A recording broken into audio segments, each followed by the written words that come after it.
Welcome to another in our series of interviews with past winners of the competition. And each of these represents the first time a particular category has been held, the first winners. And today we have the first winners from back in 2000 of the Best New Entrant category. As the competition developed over the years, there were need to increase the number of prizes, but also to encourage new people to enter. What had happened was that some very experienced dancers were hogging it, and we just felt we wanted to encourage new blood. So the best new entrant was the idea, which we still run with, and it still works very well. So with us today, the first new entrant winners, we have dancer Sue Hamer Moss and musician John Golightly. Welcome both. Hi. Thank you. Okay, firstly, the competition originally started in 1988. Can you remember the first time you saw the competition? Was it when you entered, or had you seen it times I'd before? seen it a couple of times before, but I was fairly new to Sidmouth because I'd lived abroad for quite a long time. So I came to Sidmouth probably, I think, when I started joining Jack Straws in 1997. So I'd only seen a couple as it was 2000. And one of those was John winning with Carol, I think, from Bells and Broomsticks. Lucy. So I thought, Lucy. I think it was Orange and Bloom and Carol. Ah, yeah. Right. You have to cut that bit, won't you? No, that's fine. No, you're not going to cut it. Oh, okay. And I was so enthused. I thought, well, I'd quite like to do it. So that's where the idea came from. So Excellent. That partly answers, John. You had seen the competition before and been in it before. When did you first see it? Can you remember? I think it was about 1990, 91. Lucy Cunningham from Guernsey and I put successive entries in, and we worked harder and harder and harder, and we were lucky enough to win it outright in 94, I think, which is a scarily long time ago. And then, as Sue said, I entered again with Carol Davies, another Guernsey girl, and then I moved on to England, and then Sue and I were there in 2000, wasn't it? Yeah. I had to this morning on the phone. I'd forgotten which I show. asked Tracy last night. Excellent. So what was the dance? The dance was an adaptation of Shepherd's Hayfield Town, starting off with the jackstraw style with the team that I danced, because we loved their slow signposts, which they'd actually done at Sidmouth in 1995, I think, just before I joined, and it went down really well. So I thought that would be a great dance to do, because I suppose I should and could have stood up and done Nightingale or something, but I wanted to do something different, even though I was new, which was probably not the best thing. I can say a bit later on there were one or two things that didn't go quite as well as they possibly should have done. But I just wanted to try something new. So I adapted this dance to be like the story of Little Bo Peep, who lost her sheep. So you started off with the sort of stand foot up, and it got gradually more fed up, as with all the sort of stampy type capers and the beetle crushers, as she lost the sheep, and then joy when she found it. That was the idea anyway. So but it didn't actually come across quite as I'd wanted it to. I got comments about stompy feet when I meant to stump them, for example, from one of the judges. Right. It's interesting because somebody in one of these interviews has said it would be good to see dances that tell a story, but the challenge is how you do that in a dance, and how effectively it comes across. So it's interesting. Yeah, and there was nothing in your little piece of paper, and I wasn't experienced enough at the time to say anything, and there was nothing to put that there was a story behind it, because you didn't have a little field for it. So of course I was being very well behaved for a change, and filling it all out as Chris wanted it, and then when you go on stage for the very first time, I'm sure most people are the same. You're kind of like just thinking about doing the dance, not thinking about saying, oh, by the way, everybody, this is a story of Little Bo Peep and blah, blah, blah. You know, I wasn't Jameson or Simon Pike, so it just didn't happen. Fair enough, fair enough. And John, what were you playing? What instrument were you playing? Well, again, I had to think about this. It was almost certainly accordion, because at the time I was an accordionist and a learning melodionist. But Ian Deddick had views about accordions and melodions, and after listening to his playing, I thought, yeah, maybe I can manage a melodion. So I've sort of done a bit of that since, and now I'm almost completely converted to it.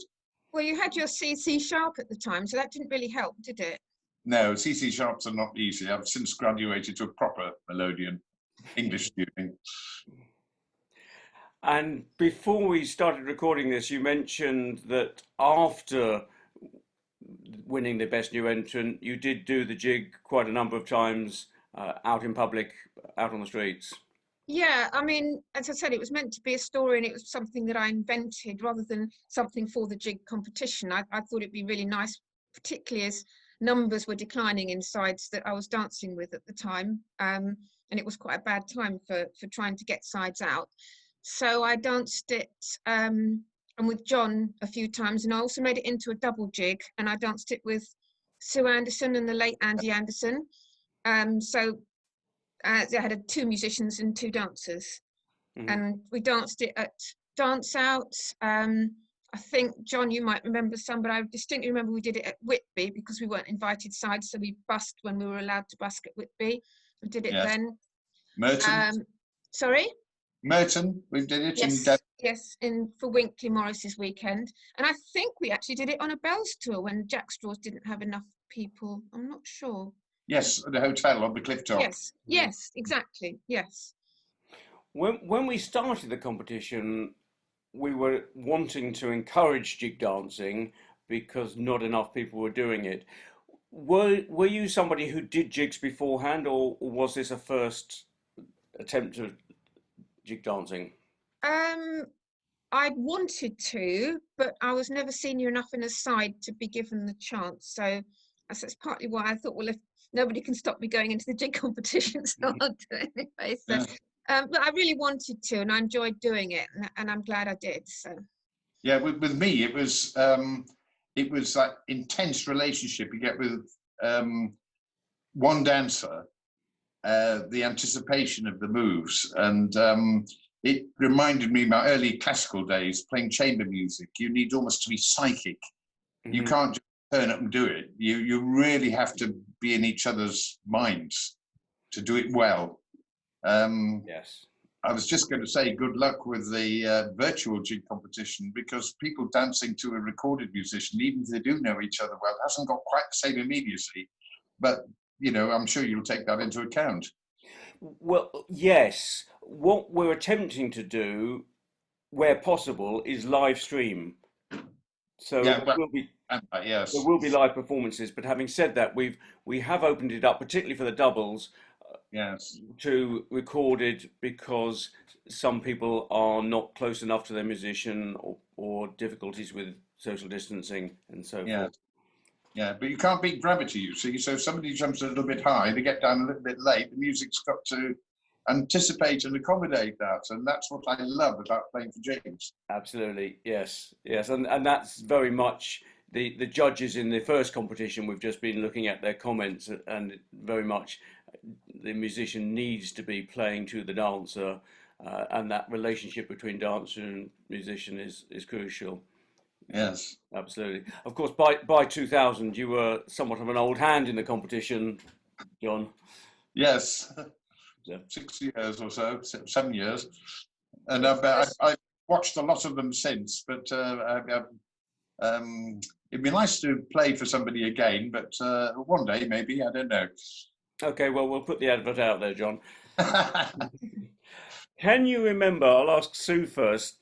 Or what can you remember of that competition and the atmosphere and how you felt? Okay, it was in the Manor Pavilion, which I think it stopped being in the Manor Pavilion shortly afterwards. It's one of the last ones. I remember feeling sort of quite amazed that I was among all the people that I'd been watching on stage, you know, the day before, because as a new entrant, although you might know them, you're not sort of sharing changing rooms with and it was kind of that was quite interesting. I was quite nervous, I'm not surprisingly, and as I say, I was just sort of focusing on thinking about getting the performance done. Didn't look at the audience because that's a no-no, so I kind of looked into sort of mid-space. I knew where the judges were, and I tried to design the dance so that the judges got maximum impact, which wasn't too difficult in the Manor Pavilion. It was a bit more difficult in the Blackmore because everybody's sitting all the way around, but Manor Pavilion was kind of a bit more two-dimensional.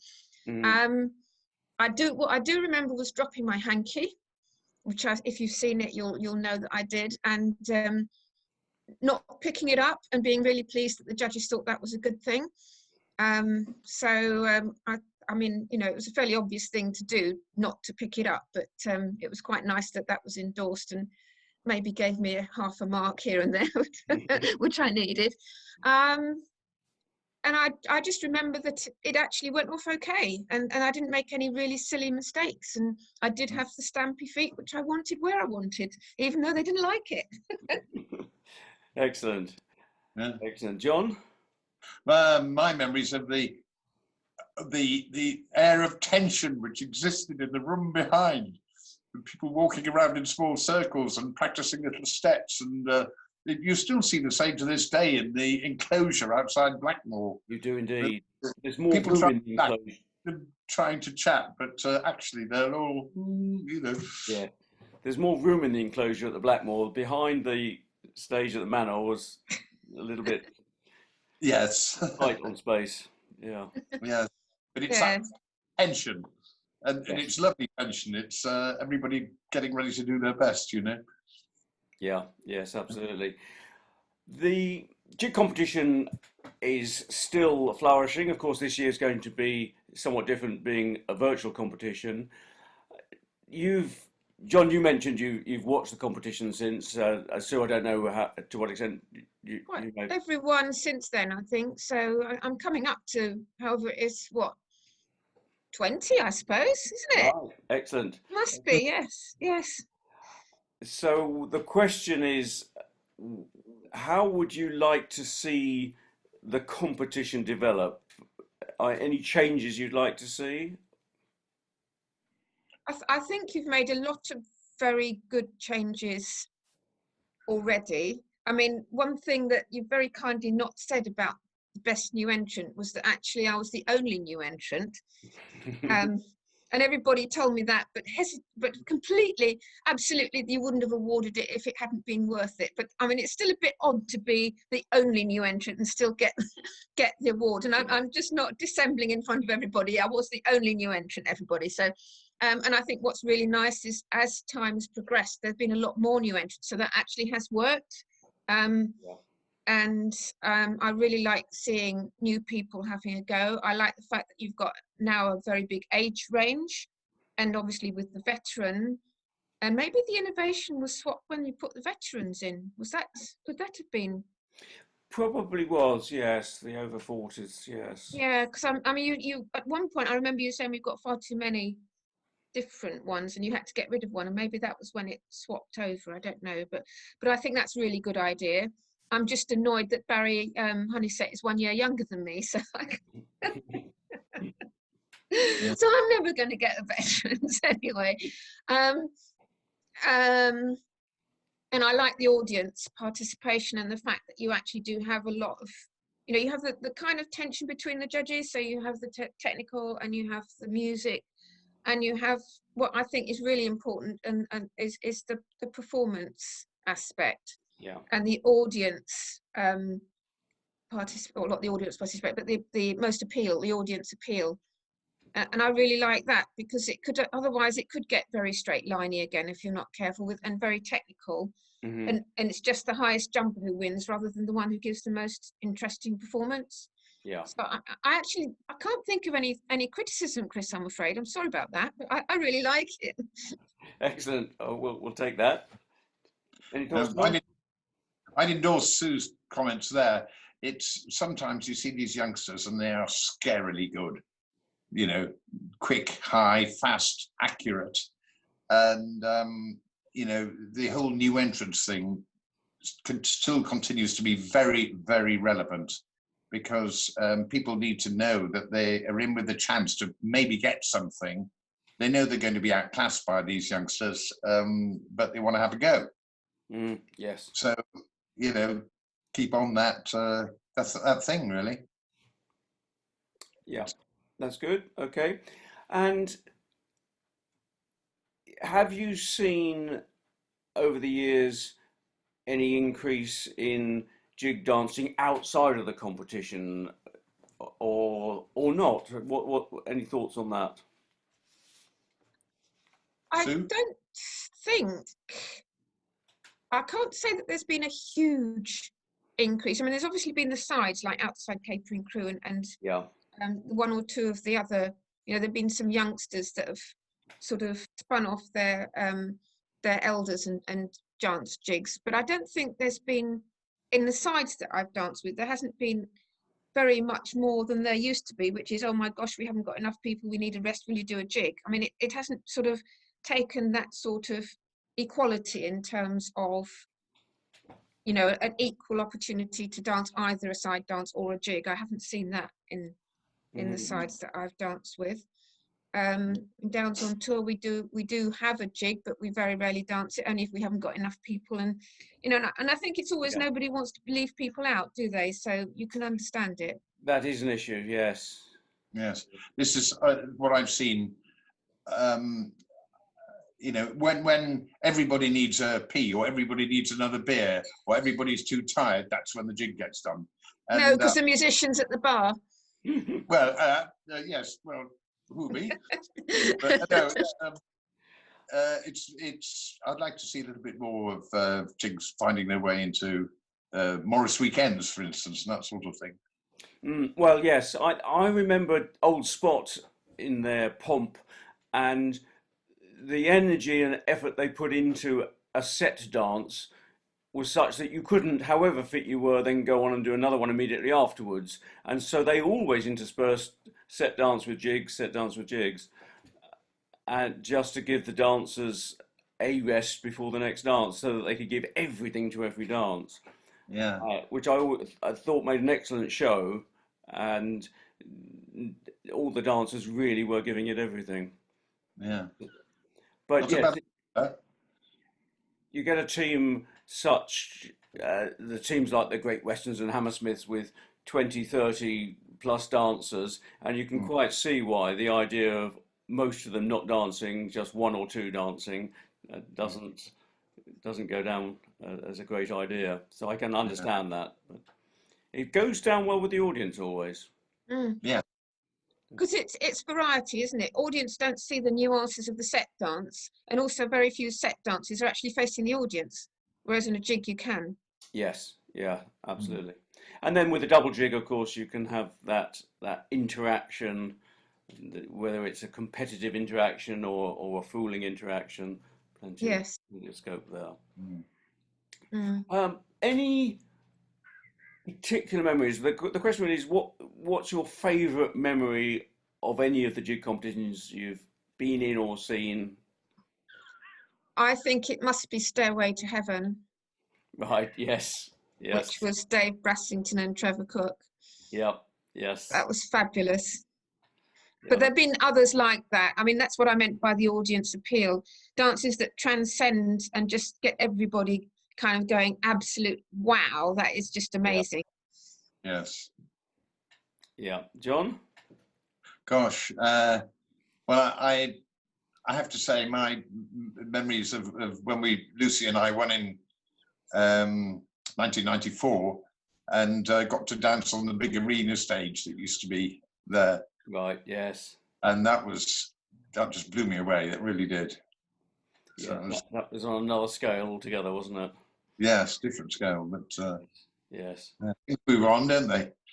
Well, yes, I did say to somebody that if the arena was still here, then the jig competition would now be on the arena, because then we'd have room for a bigger audience. Yes. Yes. Excellent. Well, we'll draw it to a close just with a final question. Any other jig related anecdotes, thoughts, memories, anything you want to throw in that you haven't said?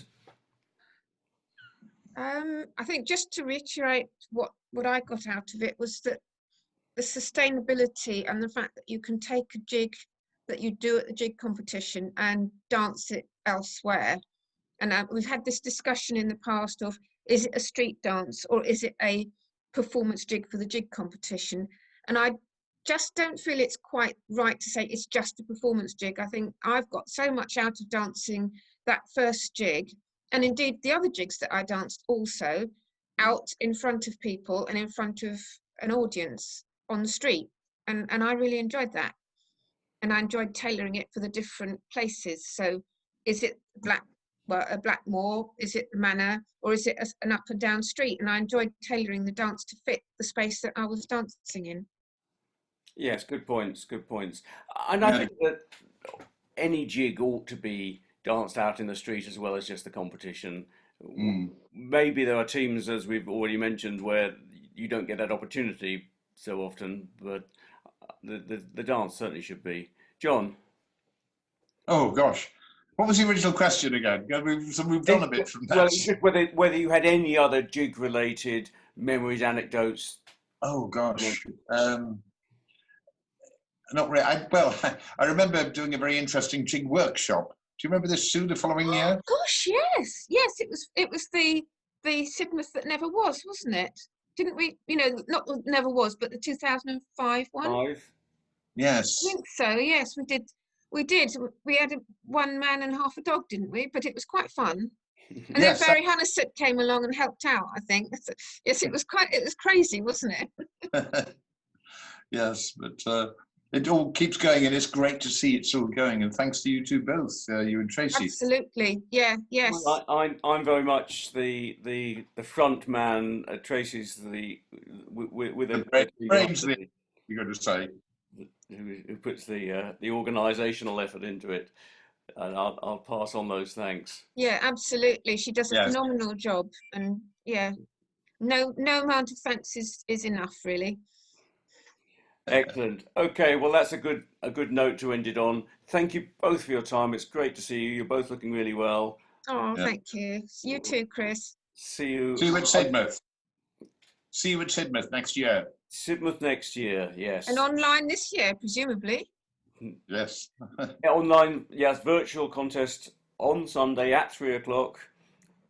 So be there and enjoy. Will do.